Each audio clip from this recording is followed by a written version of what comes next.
স্বাগতম আপনাকে এক রহস্যময় কিন্তু বাস্তব জগতের দরজায়। এমন এক জগৎ যেখানে চিন্তা শুধু চিন্তা থাকে না, বরং হয়ে ওঠে শক্তি। একটি কম্পন যা ছড়িয়ে পড়ে শত শত মাইল দূরে, আর আপনার হৃদয়ের ভাবনা ছুঁয়ে ফেলে অন্য কারো অন্তর। একটা ফোন কল, একটা চিঠি, একটা স্বপ্ন, আর হঠাৎ করেই জীবন বদলে গেল। আপনি কি কখনো অনুভব করেছেন কেউ আপনার কথা ভাবছে? আপনি হঠাৎ করে কাউকে মনে করলেন, আর ঠিক তখনই তার ফোন এলো। অথবা এমনটা ঘটেছে যে মানুষটা বহুদিন আগে হারিয়ে গিয়েছিল, তার কথা মনে হতেই সে আবার এসে দাঁড়াল সামনে। এগুলো কি কাকতালীয়, নাকি এর পেছনে আছে এমন এক মানসিক শক্তি যা চোখে দেখা যায় না কিন্তু প্রাণ দিয়ে টের পাওয়া যায়? এই প্রশ্নগুলোর উত্তর খুঁজতে গিয়েই জোসেফ মার্ফি লিখেছেন থটস অ্যান্ড চেকস, একটা বই যেটা শুধুই বই নয়, এটা এক আশ্চর্য মানসিক যাত্রা। এখানে তিনি বলছেন এমন এক শক্তির কথা যা আমাদের প্রত্যেকের মধ্যেই আছে, যেটা আপনি নিজের চেতনা এবং অবচেতন মন দিয়ে সক্রিয় করতে পারেন। আর তার ফলাফল হতে পারে অবিশ্বাস্য সাফল্য, নিরাময়, ভালোবাসা, শান্তি, এমনকি অন্য মানুষের জীবনে পরিবর্তন আনা। তাহলে কি আমরা সত্যিই দূর থেকে কাউকে প্রভাবিত করতে পারি? তাহলে কি ভাবনা দিয়েই বাস্তবকে পাল্টে ফেলা যায়? এইসব প্রশ্নের উত্তর পেতে চলুন শুরু করি এই রহস্যময় ও ক্ষমতাময় বই থটস অ্যান্ড চেকসের প্রথম অধ্যায়। অধ্যায় 2, চিন্তার ঢেউ যা পৌঁছে যায় সময় ও দূরত্ব অতিক্রম করে। 70-এর দশকের কথা। লন্ডনের এক প্রান্তে বাস করতেন জনাব হ্যারল্ড। বয়স 50-এর কোঠায়। তিনি একজন অবসরপ্রাপ্ত রেলওয়ে ইঞ্জিনিয়ার। স্ত্রীর মৃত্যুর পর থেকে অনেকটা নিঃসঙ্গ জীবন কাটাচ্ছিলেন। তার একমাত্র ছেলে রবার্ট কাজের সূত্রে থাকতেন কানাডার টরন্টো শহরে।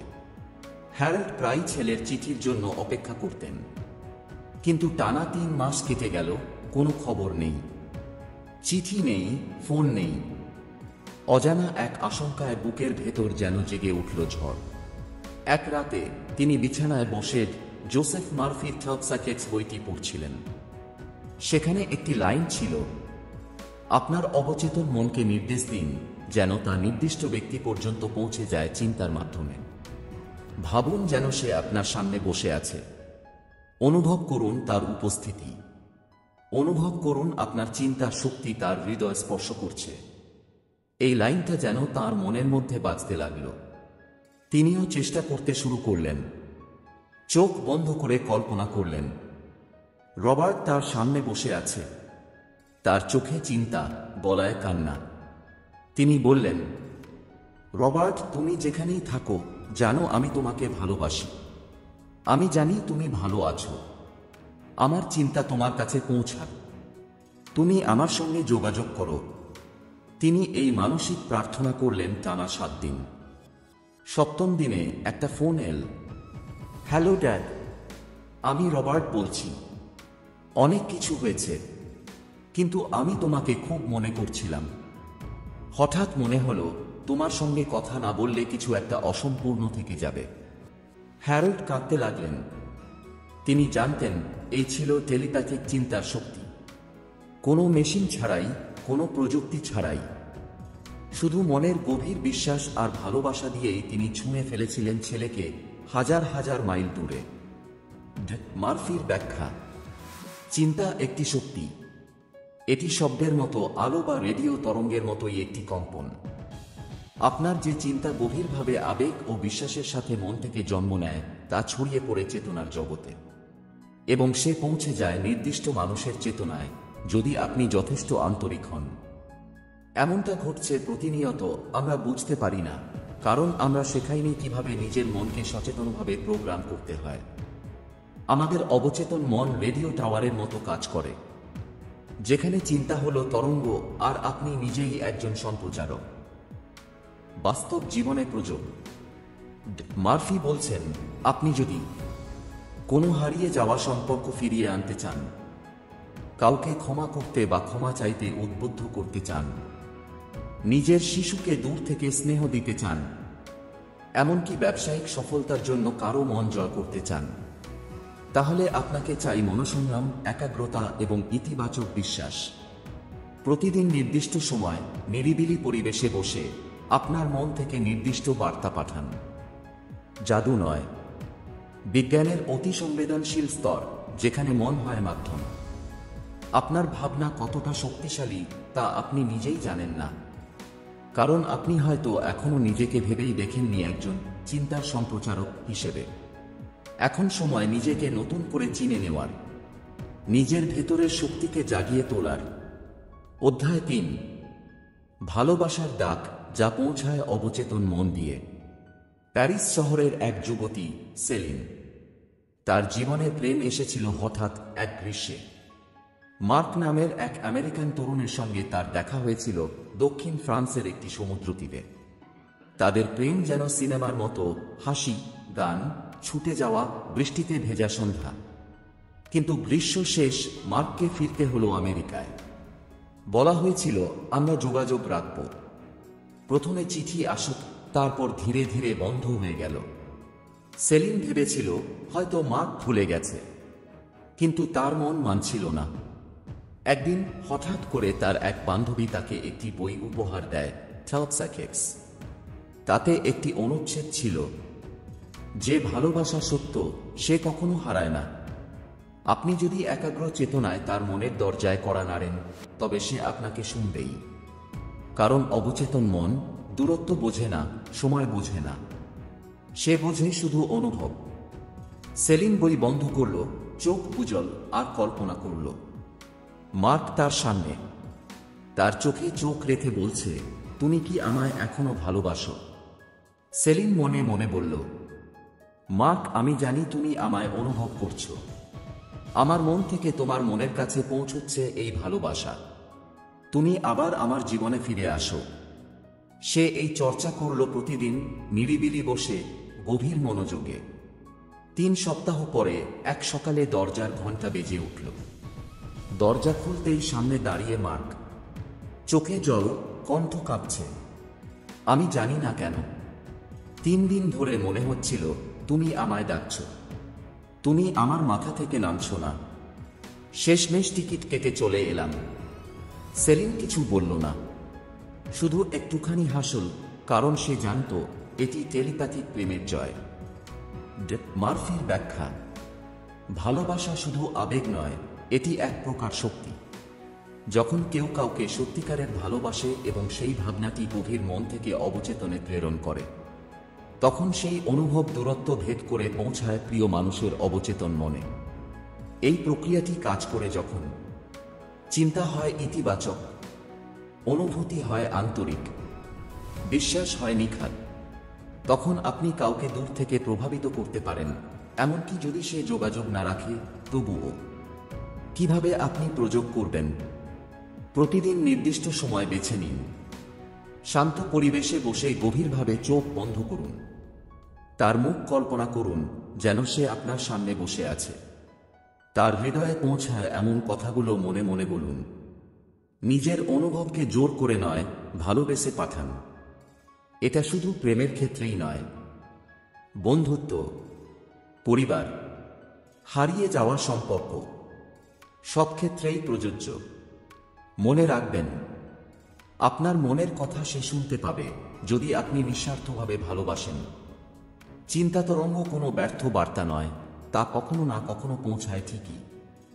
অধ্যায় 4, মানসিক বার্তা দিয়েই আপনি অন্যের আচরণ বদলাতে পারেন।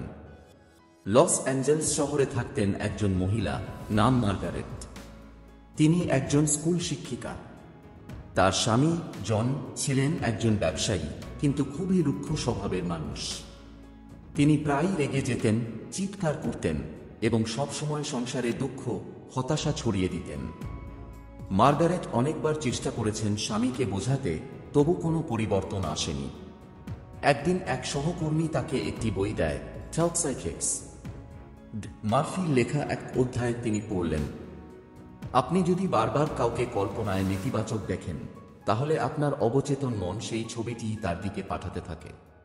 কিন্তু আপনি যদি বিশ্বাসের সাথে তাকে এমনভাবে কল্পনা করেন যে সে ইতিবাচক, দয়ালু এবং বদলে গেছে, তবে সেই ভাবনা তার অবচেতনে ঢুকে গিয়ে আচরণ বদলে দিতে পারে। মার্গারেট সিদ্ধান্ত নিলেন চেষ্টা করবেন। তিনি প্রতিদিন সকালে আর রাতে 5 মিনিট করে চোখ বন্ধ করে কল্পনা করতে লাগলেন। তার স্বামী তাকে হাসিমুখে সুপ্রভাত বলছেন, তার সঙ্গে শান্ত স্বরে কথা বলছেন, একসঙ্গে ডিনারে বসছেন, তার মুখে কৃতজ্ঞতার ছাপ। প্রথম সপ্তাহে কিছুই হয়নি। দ্বিতীয় সপ্তাহে একদিন স্বামী হঠাৎ করেই বললেন, তুমি সকালে কেমন আছো? মার্গারেট বিস্মিত। এর আগে এমনটা হয়নি কখনো। তারপর ধীরে ধীরে জনের আচরণ বদলাতে লাগলো। সে এখন রেগে যায় অনেক কম, স্ত্রীর সাথে হাসে, এমনকি মাঝে মাঝে ফুল এনে দেয়। মার্গারেট জানতেন এটা কোনো বাইরের পরিবর্তন নয়, এটা এসেছে ভেতর থেকে, তার মন থেকে তার স্বামীর মনের ভেতরে। একটা নীরব সংযোগ, চিন্তার মাধ্যমে।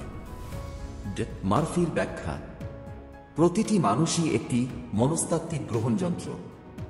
আপনি যদি অন্য কাউকে নিয়ে ক্রমাগত নেতিবাচক ভাবেন, তাহলে আপনি তাকে সেই বার্তাই পাঠাচ্ছেন। তেমনি আপনি যদি তার ভালো, সুন্দর, সদয় রূপটি কল্পনা করেন এবং সত্যিকারের বিশ্বাস নিয়ে পাঠান, তাহলে তার অবচেতন মন সেই চিত্র গ্রহণ করতে বাধ্য হয়। এটাই সাইকিক ইনফ্লুয়েন্স। বাস্তবে কিভাবে করবেন? প্রতিদিন 5 অক্টোবর মিনিট সময় নিন। চোখ বন্ধ করে শান্ত হয়ে বসুন। কল্পনায় তাকে এমনভাবে দেখুন যেমন আপনি চান সে হোক। শান্ত, সহযোগী, কৃতজ্ঞ। তাকে মনে মনে বলুন, তুমি বদলে গেছো, তুমি এখন দয়ালু, সহানুভূতিশীল, আমাদের সম্পর্ক এখন শান্তিময়। এই অনুশীলন চালিয়ে যান যতদিন প্রয়োজন। আপনি যদি চিন্তা পাঠাতে থাকেন বিশ্বাস আর আন্তরিকতা নিয়ে, ধীরে ধীরে সেই মানুষটির অবচেতন মন প্রভাবিত হবে এবং তার আচরণে পরিবর্তন দেখা দেবে। মনে রাখবেন, আপনি যদি কাউকে ভিতর থেকে বদলাতে চান, তাহলে তার বিরুদ্ধে নয়, তার পক্ষে চিন্তা করুন। Negative thinking creates resistance. Positive thinking creates transformation. এভাবেই মার্ফির সাইকিক্স আমাদের শিখায়, নিজেকে না বদলে প্রথমে নিজের চিন্তা বদলান, আর তাতেই বদলে যেতে পারে আপনার চারপাশ। অধ্যায় 5, আপনার মনই আপনার ভাগ্য গড়ে তোলে। নিউ জার্সির এক তরুণ, নামের কথা থাক, ধরা যাক তার নাম ডেভিড। তার জীবন তখন ভেঙে পড়েছে। চাকরি গেছে, প্রেমিকা ছেড়ে গেছে, পরিবারও তার ব্যর্থতাকে দেখে মুখ ফিরিয়ে নিয়েছে। সে নিজেকে একদম শূন্য ভাবছিল। ভবিষ্যৎ যেন কুয়াশায় ঢাকা। একদিন সে এক পুরনো বইয়ের দোকানে ঘুরতে গিয়ে খুঁজে পেল একটা ছোট বই, সাইকিক্স বাই জোসেফ মার্ফি। সে বইয়ের এক পাতায় বড় অক্ষরে লেখা ছিল, Your dominant mental image is your destiny. আপনার মনের গভীরে যেই ছবি সবচেয়ে বেশি সময় থাকে, সেই ছবি ধীরে ধীরে বাস্তব হয়। ডেভিড থমকে গেল। তাহলে কি তার এই আমি ব্যর্থ চিন্তাটাই বাস্তব হয়ে উঠেছে? সেদিন থেকে শুরু হলো তার এক নতুন ভ্রমণ, নিজের ভবিষ্যৎ নিজের হাতে গড়ার চেষ্টা। সে প্রতিদিন সকালে উঠে এক নিরিবিলি জায়গায় বসে কল্পনা করত। সে একটি অফিসে ঢুকছে, সুপরিচিত একজন উদ্যোক্তা হিসেবে। লোকেরা তার সঙ্গে সাক্ষাৎ চাইছে। সে সাহায্য করছে অন্যদের। তার ব্যাংক ব্যালেন্স বাড়ছে, মুখে আত্মবিশ্বাসের হাসি। প্রথম এক সপ্তাহে কিছুই হয়নি।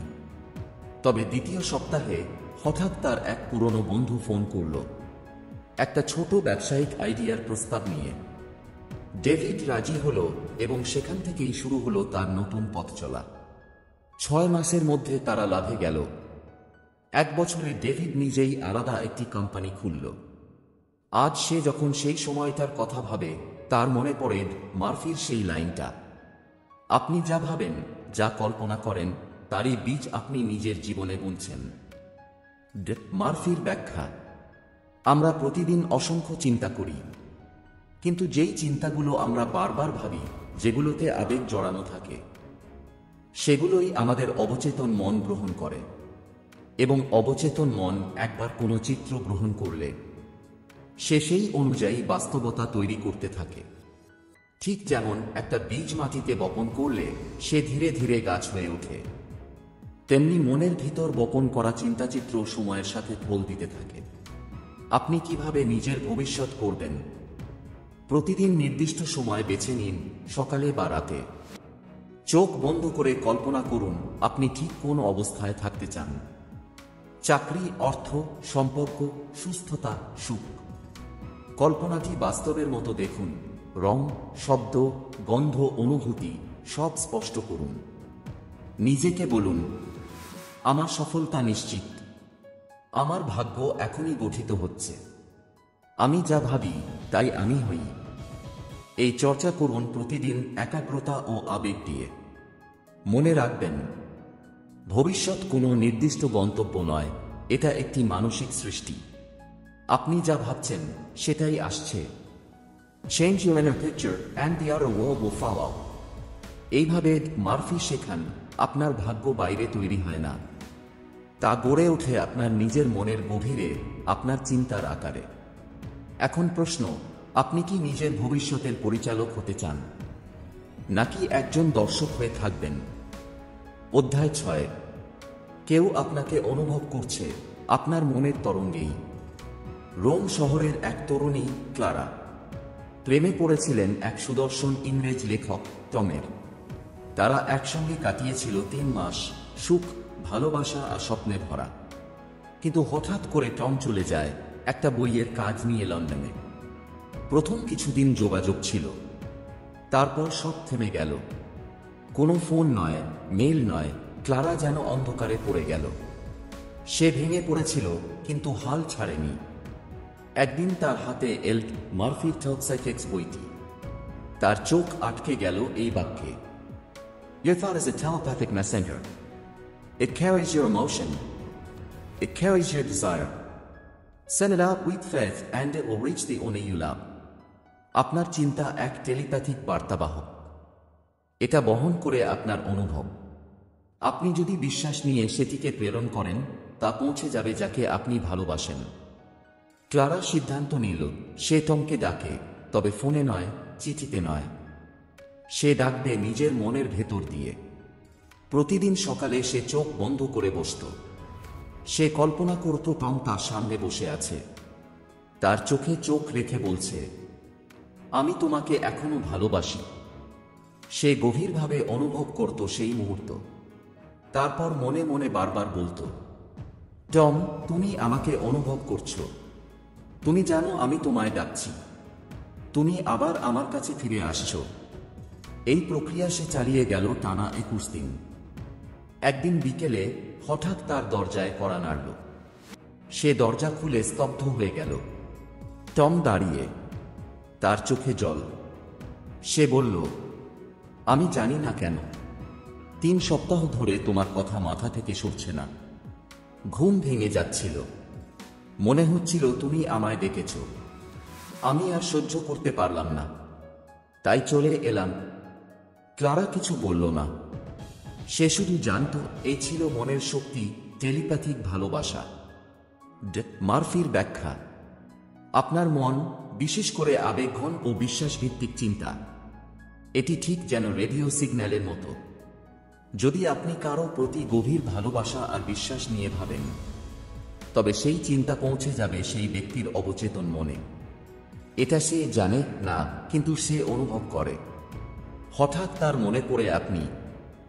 সে অস্থির হয়ে পড়ে, আপনাকে ফোন করতে ইচ্ছে করে, এবং কখনো কখনো সে ফিরেও আসে। আপনি কিভাবে ব্যবহার করবেন? প্রতিদিন নিরিবিলি জায়গায় 10 মিনিট সময় নিন। চোখ বন্ধ করে তার মুখ কল্পনা করুন। ভাবুন সে আপনার সামনে বসে আছে। অনুভব করুন তার চোখ, হাসি, গলার স্বর। তাকে মনের মধ্যে বলুন, তুমি আমাকে অনুভব করছো। আমি জানি তুমি আমায় ভালোবাসো। আমি তোমার মন ছুঁয়ে ফেলেছি। এভাবে 21 দিন চালিয়ে যান, আবেগ ও শান্তিতে। মনে রাখবেন, ভালোবাসা দূরত্ব মানে না, সময় মানে না, শুধু মন ও অনুভব মানে। If your thought is pure and full of love, it becomes irresistible. এই অধ্যায় আমাদের শেখায়, আপনি যদি কাউকে সত্যিই ভালোবাসেন, তবে আপনার মনের গভীর বার্তা তার হৃদয়ে ছুঁয়ে যেতে বাধ্য। সেটাই হলো থাউটসাইকেক্স। মন থেকে মনে, আত্মা থেকে আত্মায়, চিন্তা থেকে বাস্তবতায় এক অনির্বচনীয় যাত্রা। অধ্যায় 7। কিভাবে আপনি অন্যের সিদ্ধান্তকে প্রভাবিত করতে পারেন শুধু মনের শক্তিতে। নিউ ইয়র্ক শহরের একটি ছোট্ট ফার্মে কাজ করতেন মিস ন্যান্সি। তিনি পরিশ্রমী, দক্ষ ও সবসময় হাসি খুশি ছিলেন। তবুও 3 বছর ধরে তার প্রমোশন আটকে ছিল। তার বস জনাথন সবসময় বলতেন, সময় আসলে হবে, কিন্তু সেই সময় আর এল না। ন্যান্সি হতাশ হয়ে পড়েছিলেন, কিন্তু হাল ছাড়েননি। তিনি পড়তে শুরু করলেন মার্ফির বই থাউটসাইকেক্স। একদিন তিনি পড়লেন, You can impress your thoughts onto another subconscious mind by visualizing them doing exactly what you want, if it's ethical, sincere, and loving. আপনি যদি মনে মনে কাউকে সেই কাজ করতে দেখেন যা আপনি চান, এবং সেটা নৈতিক, আন্তরিক ও কল্যাণকর হয়, তাহলে সেই চিন্তা তার অবচেতন মনে ঢুকে গিয়ে তাকে প্রভাবিত করতে পারে। ন্যান্সি ঠিক করলেন তিনি নিজের বসকে কোনো কথা না বলে চিন্তার মাধ্যমে প্রভাবিত করবেন। তিনি প্রতিদিন রাতে 5 মিনিট সময় নিতেন। চোখ বন্ধ করে কল্পনা করতেন তার বস তার দিকে তাকিয়ে হাসছেন এবং বলছেন, ন্যান্সি, তুমি প্রমোশনের জন্য নির্বাচিত হয়েছ, তুমি এটা ডিজার্ভ করো। তিনি প্রতিদিন সেই কথাগুলো শুনতেন কল্পনায়। তার হৃদয় থেকে বারবার সেই অনুভব পাঠাতেন, শুধু নিজের ভালোর জন্য নয়, বরং প্রতিষ্ঠানের ভালোর জন্য। 14 দিনের মাথায় হঠাৎ করেই এক মিটিং ডাকা হলো। জনাথন মিটিংয়ে বললেন, আমার মনে হচ্ছে ন্যান্সি আমাদের টিমকে এগিয়ে নিতে পারবে। আমি ভাবছি তাকে সাপোর্ট লিড হিসেবে প্রমোট করি। সবাই হাততালি দিল। ন্যান্সি চুপচাপ হাসলেন। সে জানত এটা আসলে তার মনের পাঠানো টেলিপ্যাথিক কমান্ড। মার্ফির ব্যাখ্যা, প্রত্যেক মানুষের অবচেতন মন সংবেদনশীল ও গ্রহণযোগ্য। আপনি যদি বিশ্বাসের সাথে তাকে এমন একটি মানসিক ছবি পাঠান যেখানে সে সেই কাজ করছে যা আপনি চান, তবে সেই বার্তা তার অবচেতন মনে গেঁথে যেতে পারে। এ যেন বোঝার বাইরে একটা ধাক্কা, এক অভ্যন্তরীণ তাগিদ, যার উৎসে খুঁজে পায় না কিন্তু অনুভব করে। কিভাবে ব্যবহার করবেন? প্রতিদিন নির্দিষ্ট সময় বসুন, সকাল বা রাত। যাকে প্রভাবিত করতে চান তার মুখ কল্পনা করুন। তার আচরণ কথা ঠিক যেমন আপনি চান তেমন কল্পনা করুন। যেমন, তুমি আমার প্রস্তাব গ্রহণ করছো, তুমি আমায় সম্মান করছো, তুমি সিদ্ধান্ত নিয়েছো আমার পক্ষে। নিজেকে বলুন, আমার চিন্তা তার অবচেতন মনে পৌঁছাচ্ছে। এটি কল্যাণকর, ইতিবাচক ও ন্যায়সঙ্গত। বিশ্বাস রাখুন, দ্বিধা করবেন না। মনে রাখবেন, আপনার মন এক ট্রান্সমিটার, তার মন এক রিসিভার। যদি আপনি বিশ্বাসে ভর করে চিন্তা পাঠান, সে গ্রহণ করবেই।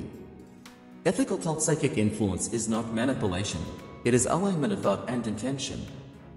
এই অধ্যায় আমাদের শিখায়, আপনি চাইলে কাউকে নরমভাবে, না জানিয়ে, কোনো চাপে না ফেলে, তার নিজের মধ্য থেকেই সঠিক সিদ্ধান্তে পৌঁছাতে সাহায্য করতে পারেন। এটাই মনস্তাত্ত্বিক প্রভাব, থাউটসাইকিক ইনফ্লুয়েন্স। এই ভিডিওটি একটু দীর্ঘ হয়ে যাচ্ছে, তাই এখানেই আজকের যাত্রা শেষ করছি। কিন্তু সামনে অপেক্ষা করছে আরও গভীর সত্য, আরও অবিশ্বাস্য অনুধাবন। থাউটসাইকিক্সের পরবর্তী অধ্যায়ে আপনি জানবেন কিভাবে শুধুমাত্র চিন্তার মাধ্যমে অন্যের দেহে সুস্থতার বীজ বপন করা যায়, কিভাবে আপনার মন হয়ে উঠতে পারে নিরাময়ের কেন্দ্রবিন্দু। মন, শরীর আর আত্মার সংযোগ যে কতটা বাস্তব তা আপনাকে নাড়িয়ে দেবে। তাই এই রহস্যময় যাত্রায় আমাদের সঙ্গেই থাকুন আর সাবস্ক্রাইব করুন অ্যাডবক্স অফ চ্যানেলটি, যাতে পরবর্তী অধ্যায়টি আপনি এক মুহূর্তের জন্য মিস না করেন।